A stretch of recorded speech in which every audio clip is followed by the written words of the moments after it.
Dumnezeu să binecuvinteze. Bine ați venit la Biserica Baptistă Speranța.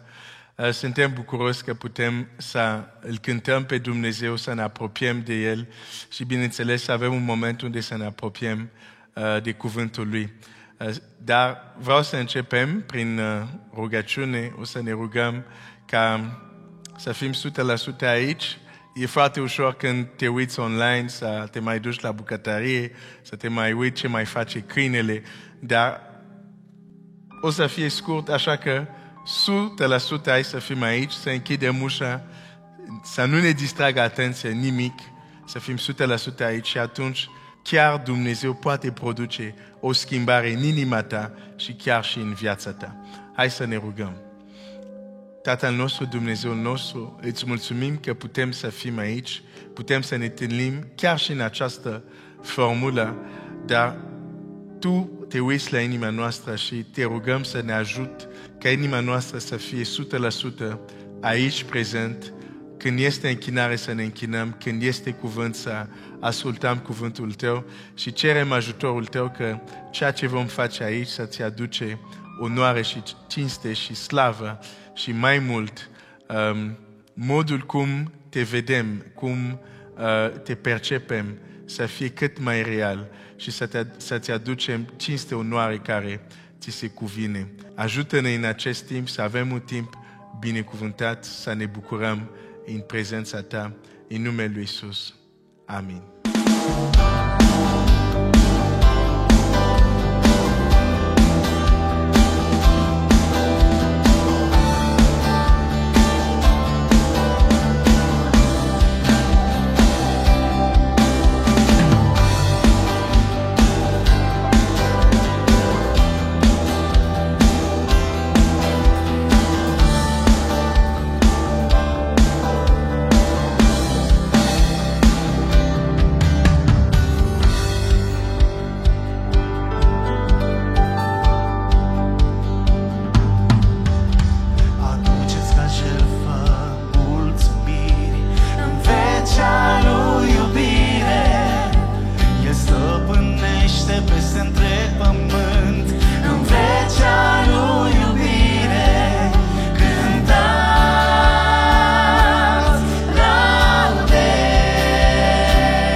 Slavă celuia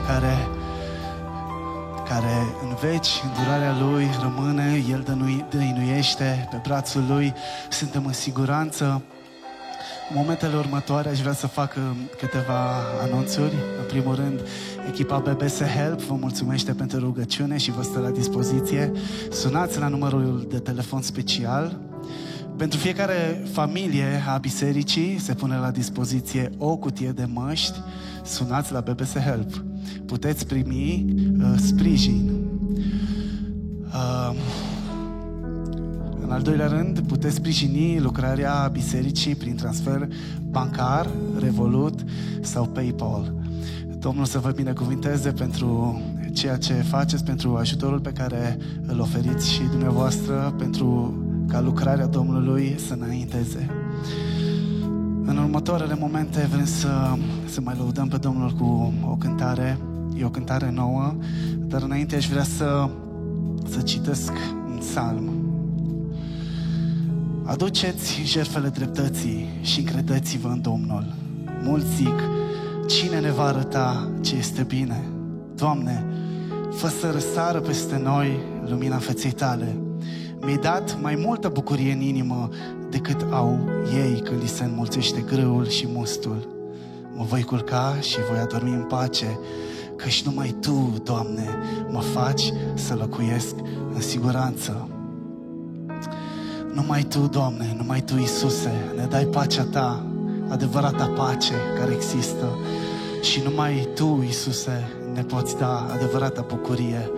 Sunt multe lucruri în lumea asta de care ne putem bucura, dar adevărata bucurie, cea autentică, este în Domnul nostru Iisus Hristos. Lăudat să fie El!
dragostea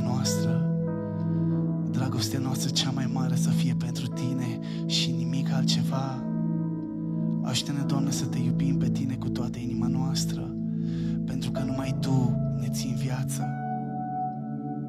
Te lăudăm pe Tine, Dumnezeu nostru, pentru că prin Tine existăm. Slavă Ție! Amin.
Vreau să cânt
spus de la început cine ești și cine sunt. Mi-ai promis cer deschis, cu tine să fiu. Aba, Tatăl meu, privesc pe chipul tău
să binecuvinteze. Vreau să citesc în Evanghelia după Matei, capitolul 16, începând cu versetul 17. Vreau să mulțumesc lui Dumnezeu pentru cei care ne-au ajutat să ne apropiem de Dumnezeu și cum au fost inspirați să aleagă aceste cântece. Mai ales ultima vorbește foarte mult de o parte din ceea ce voi împărtăși cu voi în această dimineață. Deci Matei 16, începând cu 17, voi citi și apoi mă voi ruga. Iisus a luat din nou cuvântul și a zis: ferice de tine, Simone, fiul lui Iona, fiindcă nu carnea și sânge ți-au descoperit lucrul acesta, ci Tatăl meu care este în cerul. Și eu îți spun, tu ești Petru și pe această piatră voi zidi biserica mea și porțile locuinței morților nu o vor birui. Hai să ne rugăm. Tatăl nostru, Dumnezeul nostru, mulțumim că astăzi ne numim copiii tăi și suntem, pentru că Domnul Iisus Hristos a murit pentru noi. Ne apropiem de cuvântul tău și mă rog să-mi dai cuvinte ca frații mei, surorile mele, să fie zidiți prin cuvântul tău. În numele lui Iisus. Amin. Dumnezeu să binecuvinteze. Matei 16 este un text foarte cunoscut atunci când Domnul Iisus spune: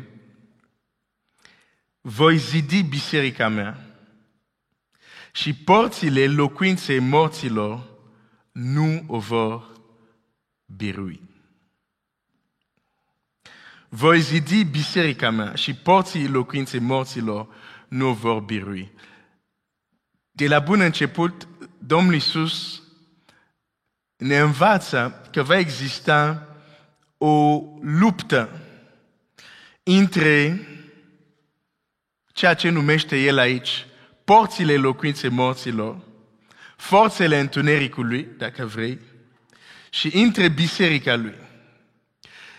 Și deși va fi acest conflict, El spune niciodată porțile locuinței morților nu vor birui, nu vor fi mai puternic, nu vor fi mai tare decât biserica Lui.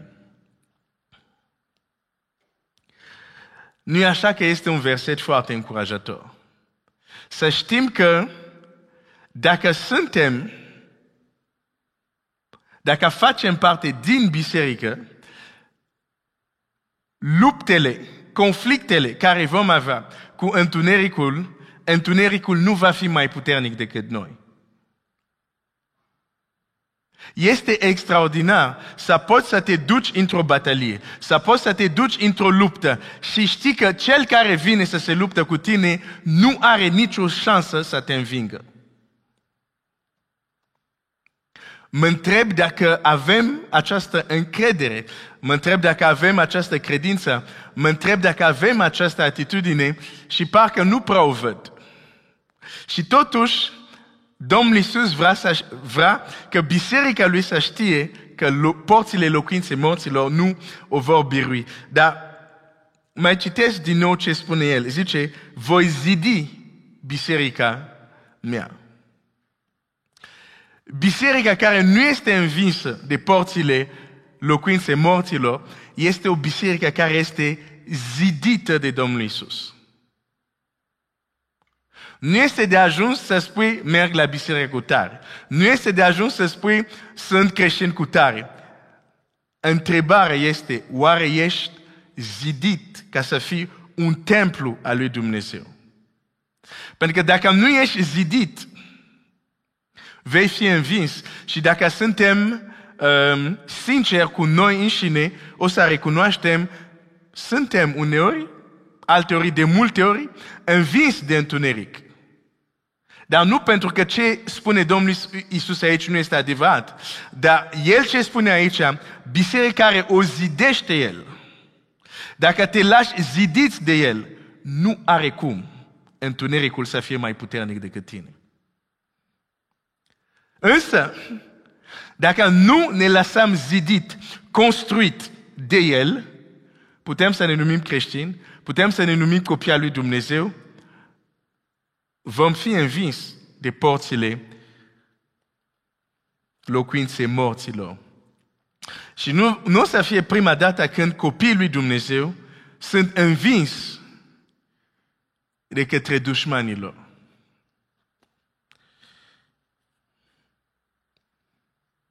Voi zidi biserica mea și porțile locuinței morților nu o vor birui. Putem vedea că porțile locuinței morților mereu vor cauta să biruiască, să fie mai tare decât copiii lui Dumnezeu. Dacă, de exemplu, ar fi spus, voi zidi biserica mea și biserica mea va învinge porțile locuinței morților, are un anumit sens. Dar când spune porțile locuinței morților nu vor birui, vedem că mereu, de fapt, chiar când nu vei vrea, întunericul va cauta să te învingă, să te stăpânească. Deci mereu va exista această bătălie. Și ce vreau să împărtășesc cu tine în această dimineață este ce să nu faci atunci când viața ta este amenințată. Ce să nu faci atunci când întunericul, atunci când porțile locuinței morților vin și încearcă să te biruiască prin tot fel de lucruri vizibile și invizibile. Ce să nu faci? Când porțile locuinței morților caută să te stăpânească. Când întunericul vrea să te biruiască. Când întunericul amenință viața ta. Ce să nu faci? Sunt două aspecte care aș vrea să împărtășesc.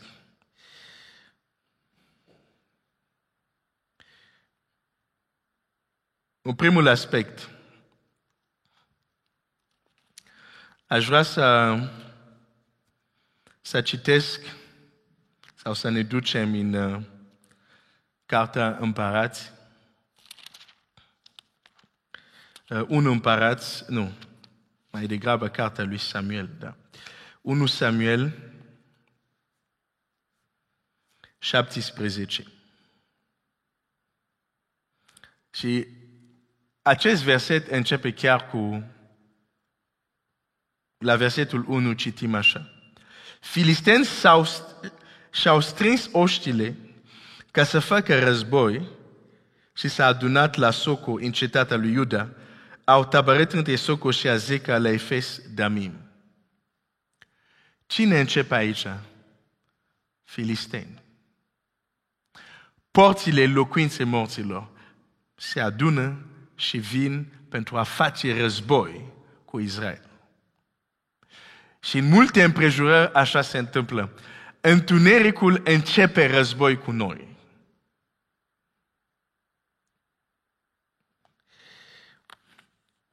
Când m-am întors la Dumnezeu, sau mai bine spus, când Dumnezeu a avut milă de mine și m-a mântuit, după o anumită perioadă, în multe feluri, întunericul, porțile locuinței morților au venit și au căutat să mă biruiască. În tot fel de lucruri. Și ajunsesem la un punct unde eram destul de dezamăgit sau trist, ziceam, dar de ce văd sau experimentez aceste lucruri ciudate, negative, care ceilalți, când ei dorm liniștit, eu văd tot fel de chestii ciudate.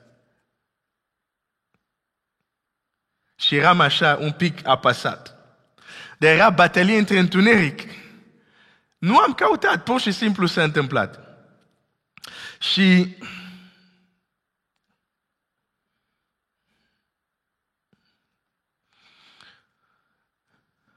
un lucru care nu înțelegeam atunci este că durile rele care căutau să mă biruiască sau care veneau la atac, când se întâmpla asta, eu eram trist, deznădăjduit, dar nu înțelegeam un lucru. Trebuia să existe un motiv pentru care ei vin și fac război cu mine.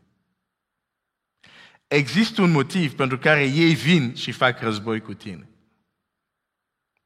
Porțile locuinței morților.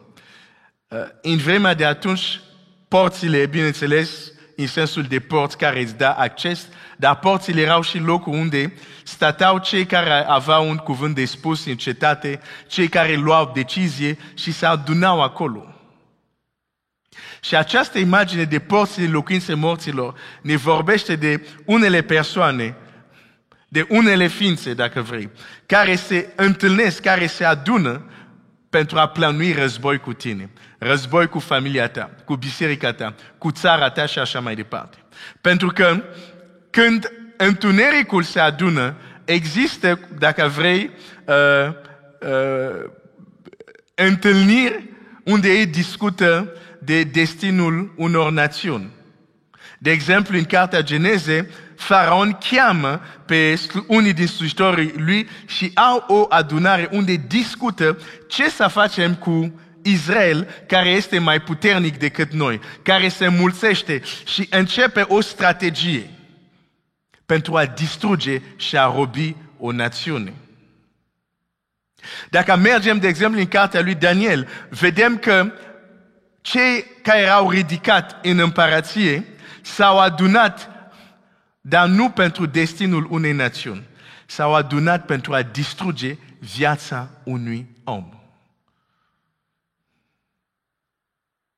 Deci, în Scriptura vedem că porțile locuinței morților se pot întâlni pentru a distruge o națiune sau se pot întâlni pentru a distruge viața unui om, pentru a birui un om. În Samuel 17, poporul este amenințat. Poporul este amenințat de filisteni. Și spuneam, ce vreau să împărtășesc cu tine este ce să nu faci când viața ta este amenințată. Poporul sunt amenințat de filisteni. La început s-au dus și au zis, mergem la război. Și au zis, ok, e normal să mergem la război. S-au dus la război dacă filisteni făceau război cu ei. Dar vor avea o surpriză. La versetul 4, surpriza lor apare. Atunci a ieșit un om din tabăra filistenilor și a înaintat între cele două știri.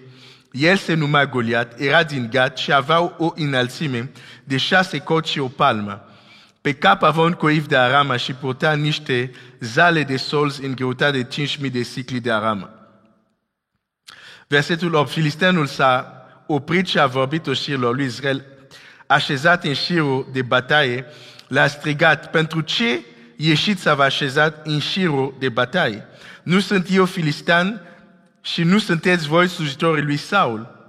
Alegeți un om care să se coboare împotriva mea. Dacă va putea să se bată cu mine și să mă omoare, noi vom fi robii voștri.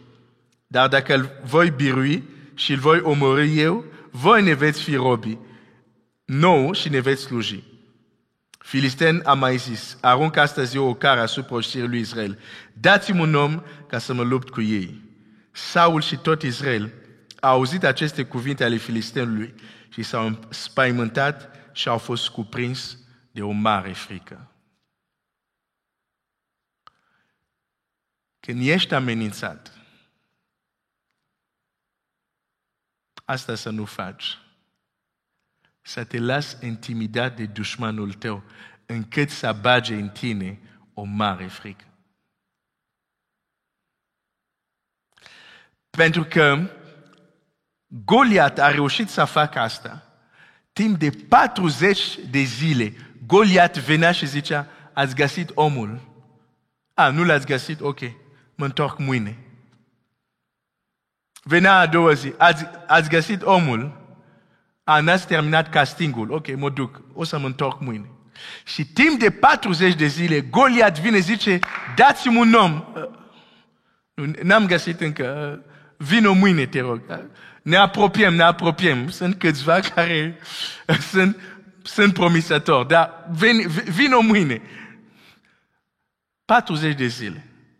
Adică o lună și încă 10 zile aproape.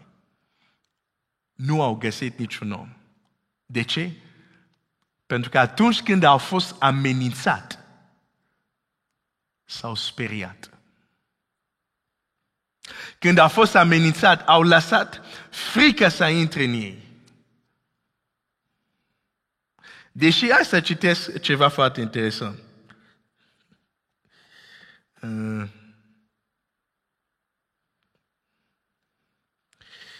Deși Biblia spune așa, hai să găsesc unde spune asta.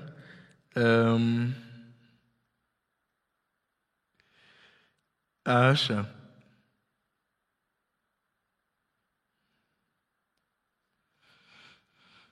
Așa, versetul 20 și hai să citesc. Da, versetul 21.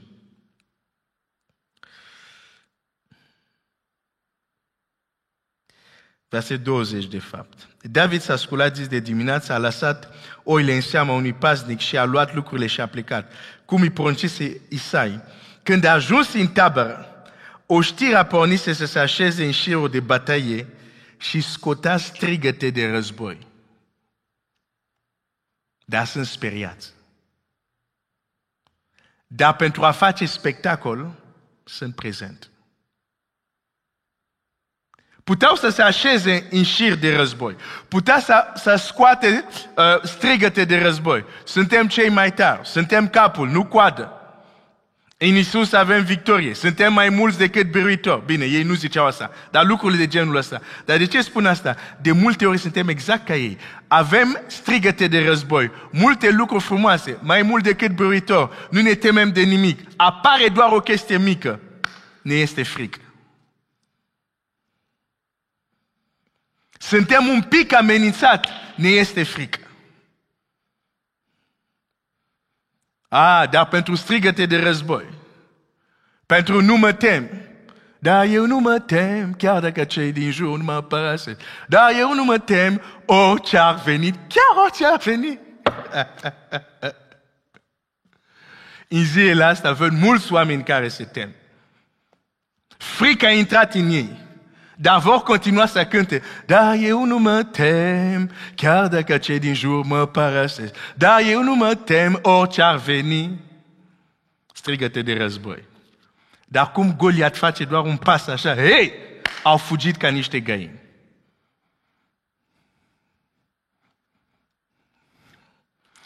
Când citim Scriptura, trebuie să adaptăm la zilele noastre și cum ne vorbește nouă. Deci, nu crezi că fugeam? Uite, citesc.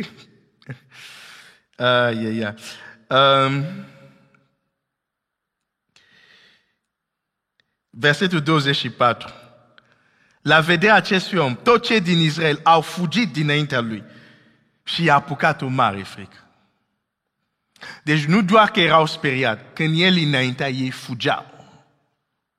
Da? Pentru strigăte de război erau acolo. Pentru a zice noi suntem capii, nu coadă, erau acolo. Pentru a zice suntem mai mult decât biruitori, erau acolo. Dar când Goliat zice, ia vino aici, nu eu, du-te tu. Și fiecare, nu, du-te tu. Când suntem amenințați, nu trebuie să lăsăm dușmanii noștri să ne amenințe. Nu. Mi-a plăcut mult cântarea, ultima cântare care am cântat, pentru că primele versuri începe cu ceva de genul vreau să-mi reamintesc că sunt copilul tău sau fiul tău, ceva de genul acesta. Motivul pentru care de multe ori suntem speriați și când suntem amenințați, este pentru că uităm cine suntem. Uităm cine suntem.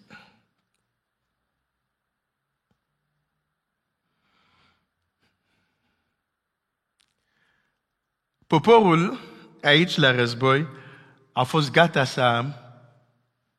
să strige strigăte de război, să se pună în șir de bătaie. Dar când venea filistanul, fugeau și zicea, ați văzut cum este și așa mai departe, și fugeau de ei și vorbeau despre el, parcă îi cântau cântece de slavă, nu cântau, dar spuneau lucrurile care îl ridica în slavă pe Goliat, într-un fel, dar asta pentru că, deși erau copiii lui Israel, deși erau poporul lui Dumnezeu, au uitat acest lucru.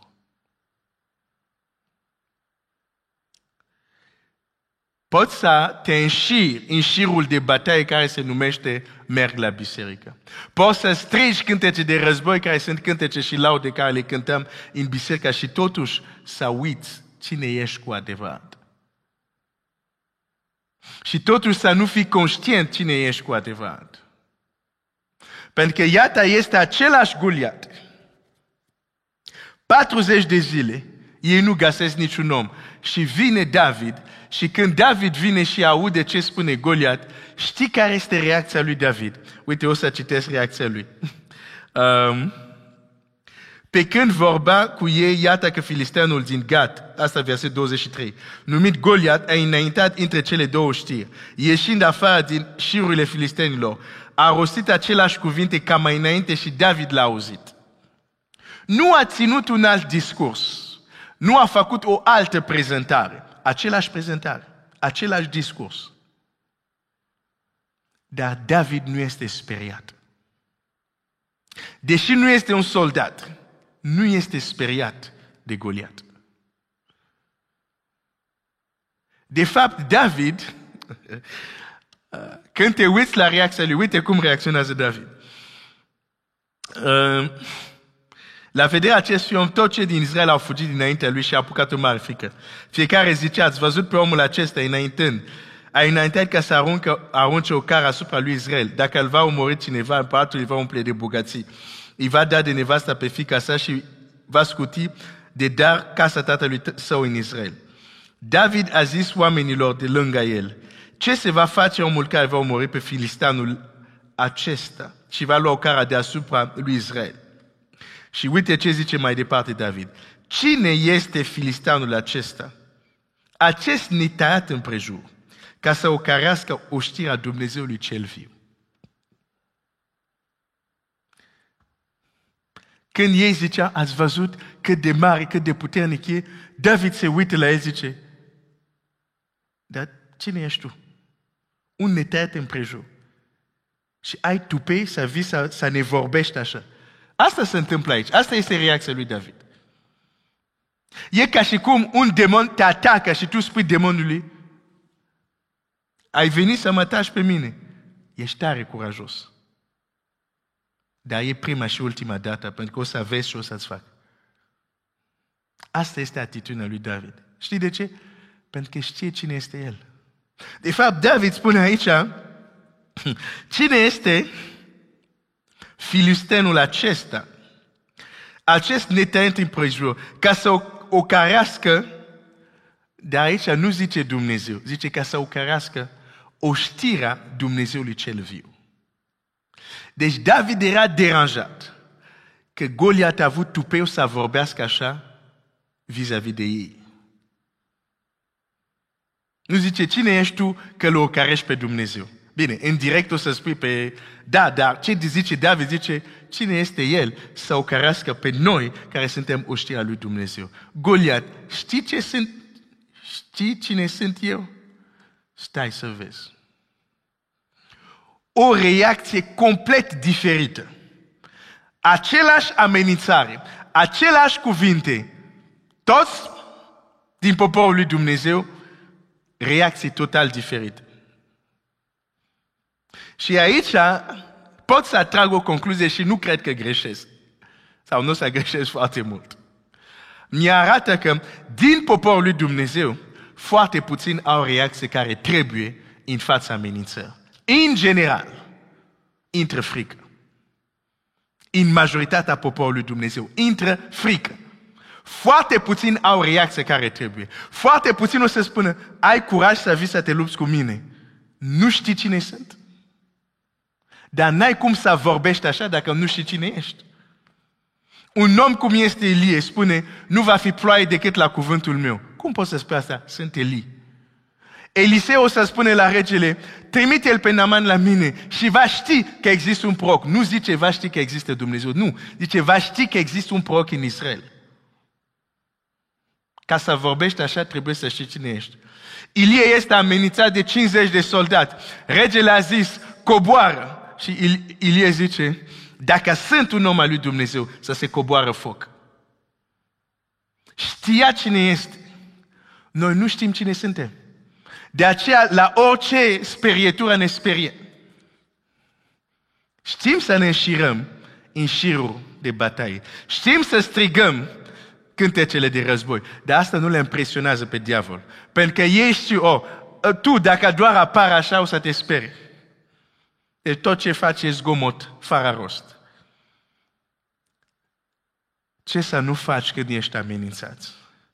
Să nu uiți cine ești cu adevărat. Să nu lași dușmanul să pună frică în tine. Mulțumim lui Dumnezeu pentru David. Dacă David nu venea, din nou începea o perioadă unde poporul trebuia să fie sclav dușmanilor. De ce? Pentru că au uitat cine sunt ei. Dacă nu mă crezi, uite-te la anumite provocări care tu le-ai chiar acum în viața ta. Care este reacția ta? Reacția armatei? Ne speriem pentru că este înalt? Sau o supărare unde spui, dar cum de-ai îndrăznit? Știi cine sunt?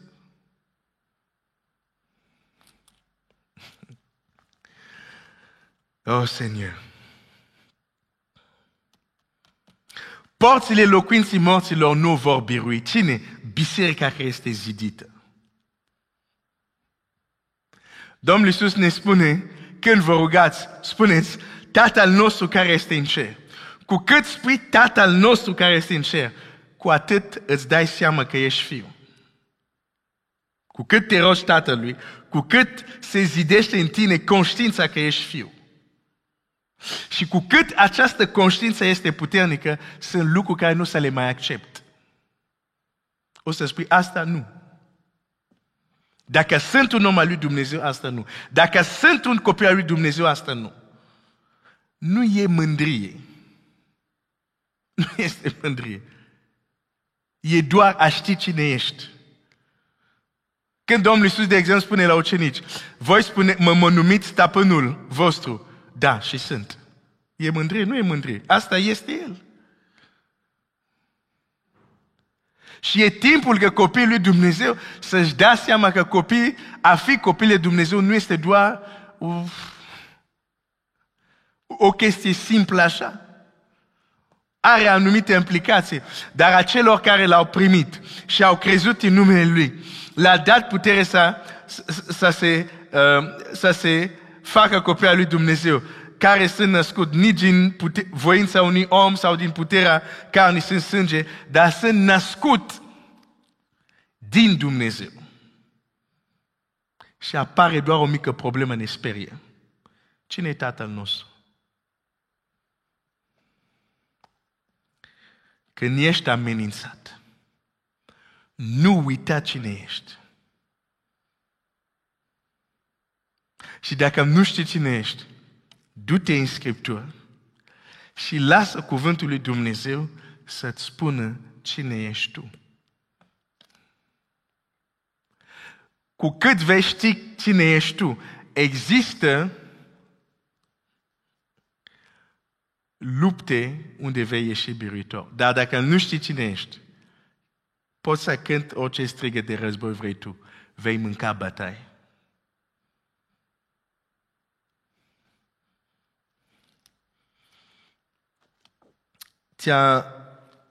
Ți amintești de fiul risipitor? Fiul risipitor se duce în jos, în jos, în jos, în jos. Pilda fiului risipitor o găsim în Luca 15. Da. Și citim, de exemplu, la versetul 14. După ce a cheltuit totul, a venit o foamete mare în țară și el a început să aducă lipsa. Atunci s-a dus și s-a lipit de unul din locuitori țării acelea, care l-a trimis pe ogoarele lui să-i păzească porcii. Mult ar fi dorit el să se sature cu roșcovele pe care le mâncau porci, dar nu îi le dădea nimeni.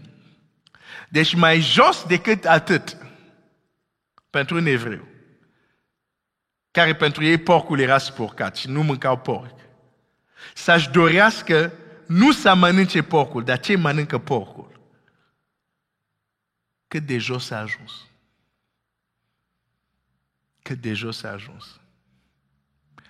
Dar ce îl va salva?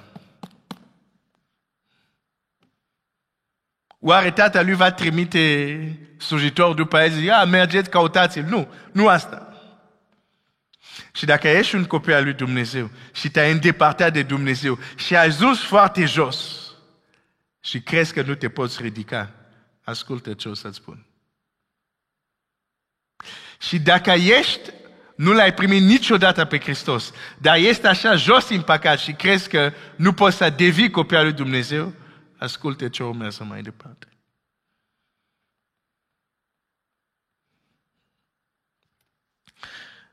În noroiul păcatului acolo, el face un lucru. Fiul risipitor își aduce aminte de cine este el. Asta l-a salvat.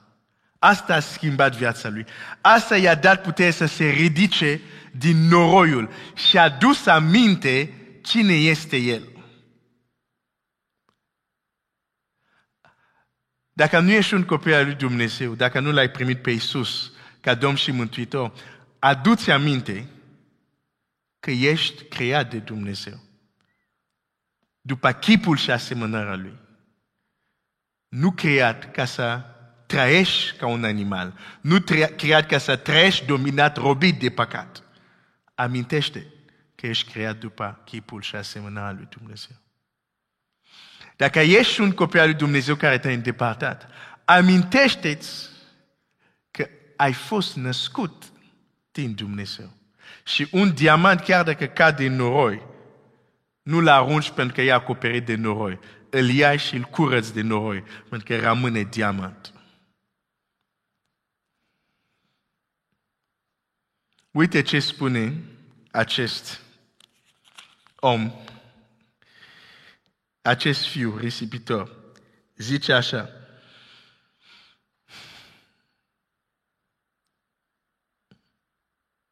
versetul 17, Luca 15, 17.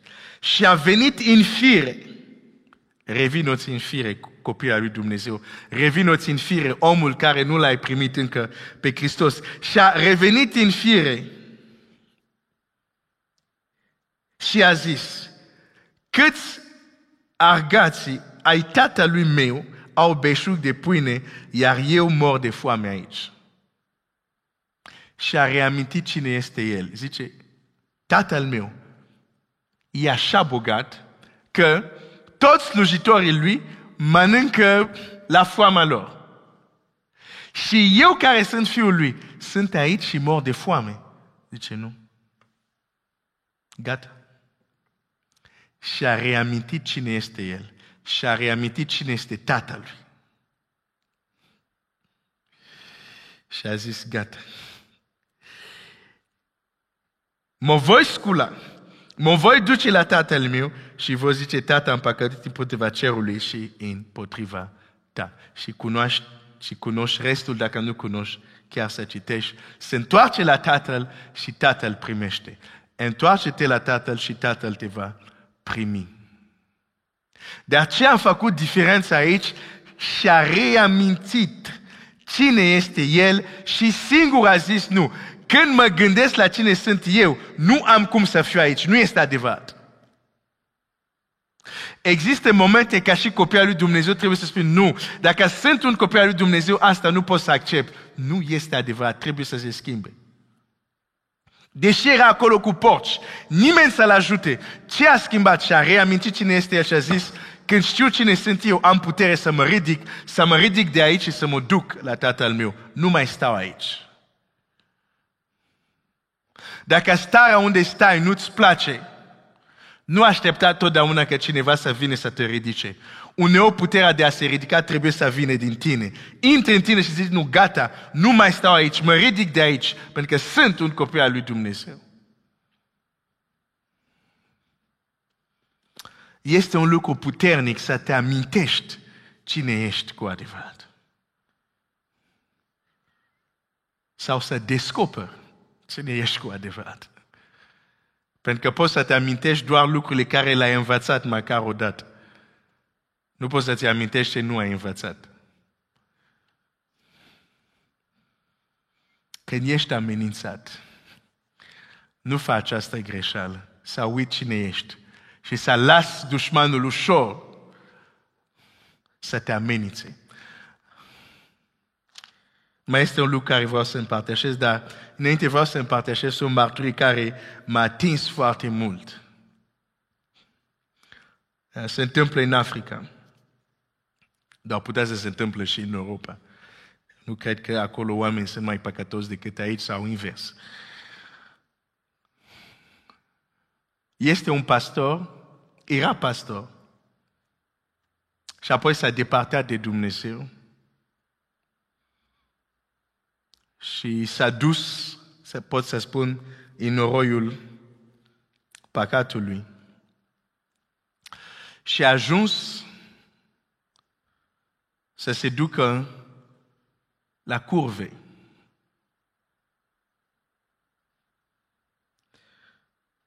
Dar într-o zi, când se ducea la curve, una din ele, când s-a dus la una din ele, și a oferit bani, ea a zis nu. Și zice, dar de ce nu?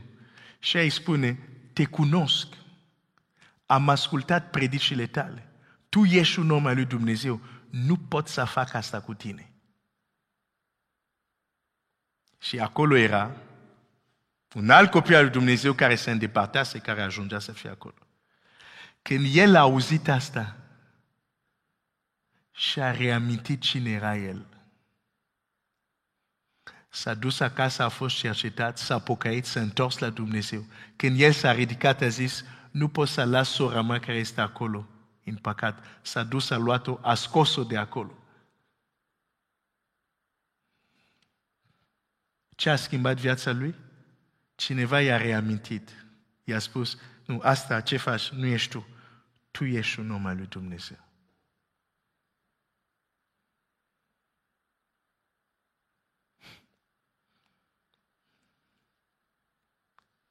Vai de noi când frații noștri se îndepărtează și tot ce găsim de făcut e să comentăm. Uite, ai văzut ce a făcut? Ai văzut asta? Ai auzit asta? Ai auzit asta? Și nimeni nu se roagă. Și nimeni nu mijlocește.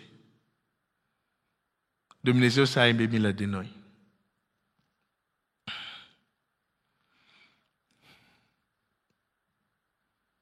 Amintește cine ești. Nu lăsa dușmanul să pună frică în tine. O să mă apropie de încheiere. Dar e un alt lucru care vreau să împărtășesc cu tine. Ce să nu faci când ești amenințat, când viața ta este amenințată. Citesc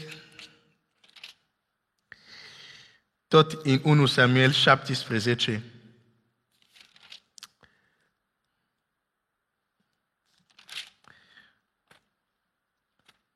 Goliat, când îl vede pe David,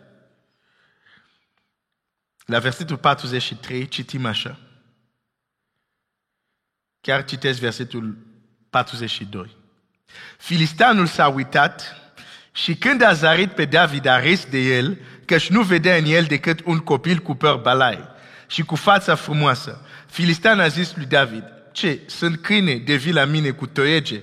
Și după aceea a blestemat pe Dumnezeul lui, a adăugat: vino la mine și voi da carnea ta pasărilor cerului și fiarelor câmpului.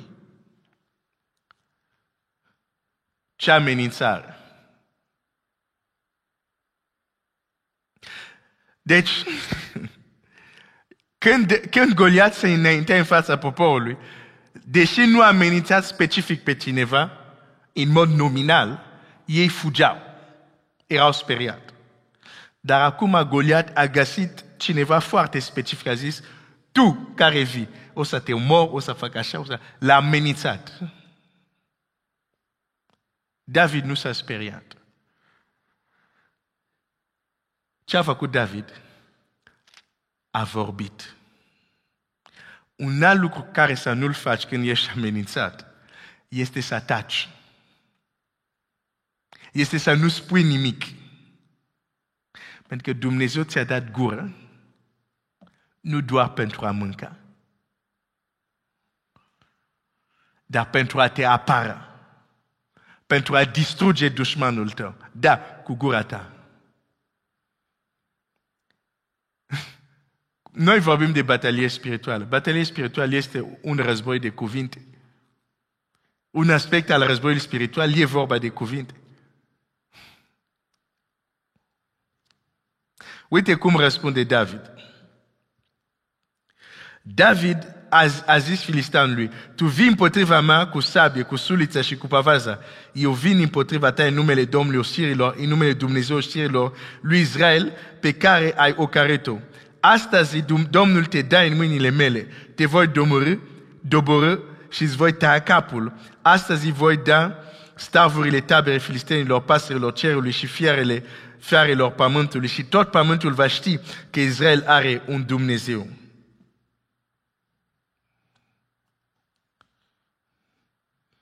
Goliat, un om mare, zice: te voi omori, te voi omori. David se uită la el, zice: nu, eu te voi omori. Când ești amenințat, să nu taci, vorbește și tu ai o gură. Când ești amenințat, deschide gura și roagă-te. Când ești amenințat, deschide gura și cheamă-L pe Dumnezeu. Uite, în Faptele Apostolilor, când copilul lui Dumnezeu a fost amenințat, da? În Faptele Apostolilor 4, versetul 23, încep să citesc. După ce li s-a dat drumul ei, s-au dus la ei lor și l-au istorisit tot ce le spuseseră preoții, cei mai de seamă și bătrâni. Când au auzit ei aceste lucruri, și-au ridicat glasul toți împreună către Dumnezeu și a zis: Stăpâne, Doamne, Tu care ai făcut cerul și pământul, marea și tot ce este în ele.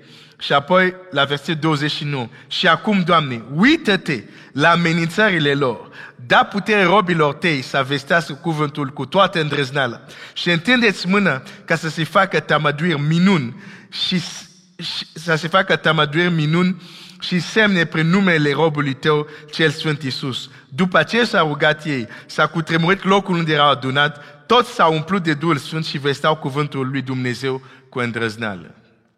Au fost amenințat, dar n-au închis gura. Au fost amenințat, au deschis gura și au vorbit. Au vorbit cu Dumnezeu. Uneori deschis gura ca să vorbești cu Dumnezeu. Uneori deschis gura pentru a înfrunta chiar dușmanul tău. Chiar dacă este invizibil.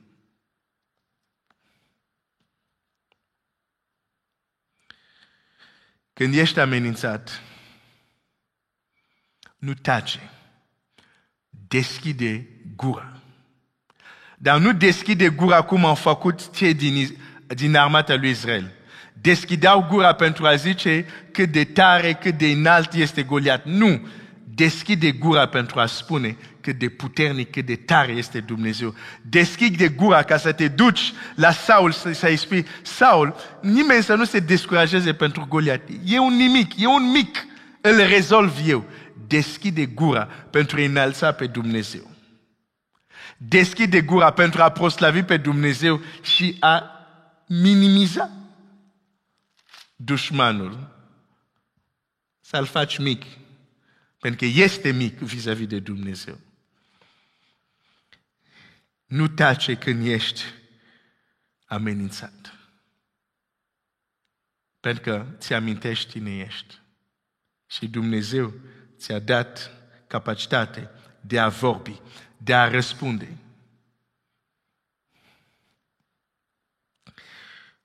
Când Domnul Iisus, de exemplu, spune la Petru și apoi va spune la alții și le spune, tot ce veți lega pe pământ va fi legat în cer. Tot ce veți dezlega pe pământ va fi dezlegat în cer. Tu crezi cum se face asta? Prin cuvintele lor, prin gura lor. Vorbește când ești amenințat. Nu lăsa dușmanul tău să aibă ultimul cuvânt.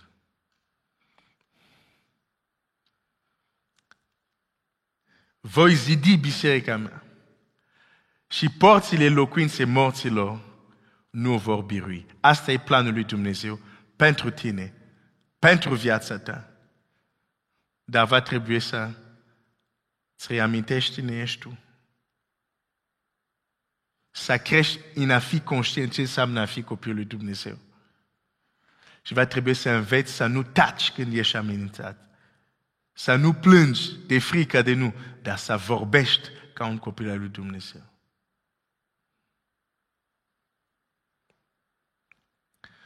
Dumnezeu să ne ajute. Să nu doar ne înșirăm în șir de război, să nu cântăm doar cântece de victorie, dar să fim în stare ca David, să ne uităm la adversarul nostru și să-i spunem, nu tu mă vei omorî, eu te voi omorî pe tine. Sună dur, dar suntem într-un război.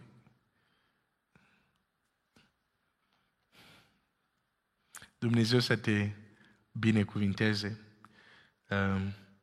Aș vrea să ne rugăm acum în încheiere și dacă vrei, putem pleca capete și să ne rugăm în aceste momente. Poate Dumnezeu ți-a vorbit și dacă Dumnezeu ți-a vorbit, vorbește cu El. Poate ești într-un loc unde ești căzut, unde toți fel de gândi ți-au zis că nu te poți ridica. Amintește cine ești în Dumnezeu și ridică-te și du-te la Tatăl tău. Poate nu l-ai cunoscut niciodată, nu l-ai văzut niciodată pe Dumnezeu ca Tatăl tău. Poți deveni un copil al lui Dumnezeu.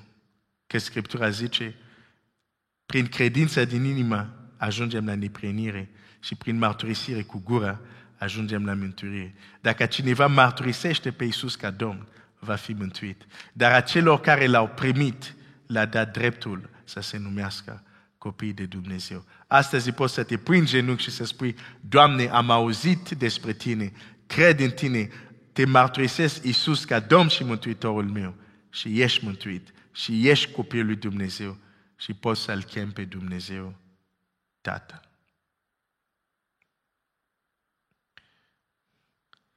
Tată, mulțumim pentru dragostea Ta.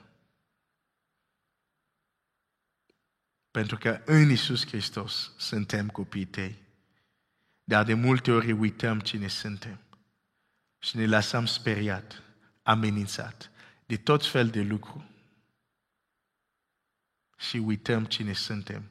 Rugăciunea mea este să ne ajut fiecare să ne reamintim cine suntem în Tine. Și nu doar ca o teorie, dar să fie un adevăr marcat, înscris pe tableta, pe tabla inima noastră, să fie un adevăr scris în ființa noastră, nu o teorie, un lucru care îl trăim. Ajută-ne să fim biserica zidită de Domnul Iisus Hristos.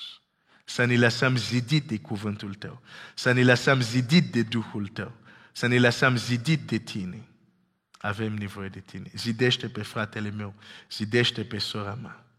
Zidește mai departe Biserica Speranța. Zidește mai departe bisericile din România. Zidește. Și ajută-ne să știm să folosim gura aceasta.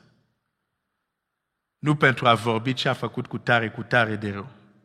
Nu pentru a arăta cu degetul, cu cuvintele noastre, dar să folosim gura aceasta pentru a spune lucruri care schimbă destinele vieții, pentru a spune lucruri care zidesc, care ridic, care transformă, pentru a spune lucruri care fac că dușmanul să plece și lumina să vină și întunericul să plece. Ajută-ne să folosim gura noastră, să spunem, să fie lumină și lumina ta să vină și întunericul să plece. Dă-ne înțelepciune. Tată, mulțumesc. În numele Lui Iisus, ajută-ne. Amin.